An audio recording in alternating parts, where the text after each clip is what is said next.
Maybe we'll with Maverick McNealy because he is only $8,800 and he's 65 to 1, which is actually the exact same odds as Max Homa. And I would guess all that optimism from a betting perspective comes from his current form because McNealy enters this event having made 11 consecutive cuts. He has just 4 top 20s in that time, but 3 of those top 20s have come within the past 4 events. And that does include a 5th place finish at the Pebble Beach Pro-Am. So good upside there.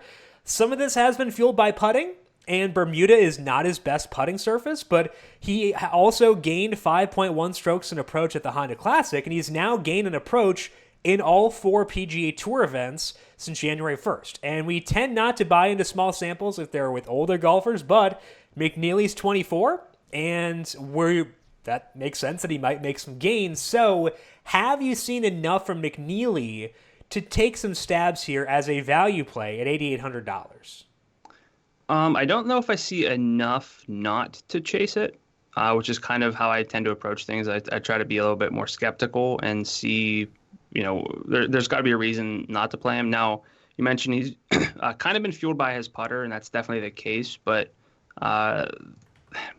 the problem is I don't want to bank on like the 5.1 strokes approach at the Honda because 1 week samples really pretty irrelevant, but he has been kind of gaining, for the most part in 2020, like you said. So that helps me.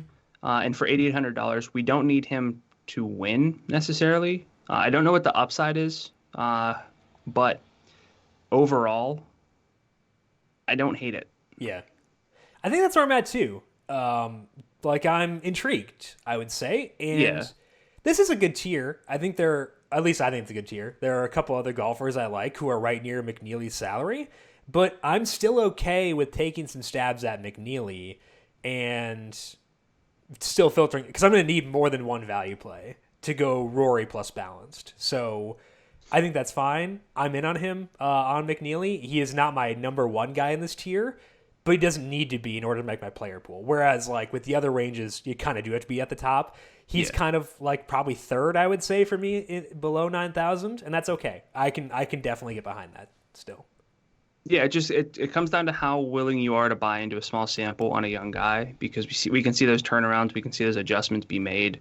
The long-term form not promising. So like again, that's what I typically use for like projecting wins. I'm not saying that McNealy is going to win, but his odds have moved from 100 to 1 to 65 to 1. Yeah. So some people think he might have it. I don't think I'm quite there myself. Doesn't have to win, though, so we will certainly take it. For Maverick McNealy at $8,800.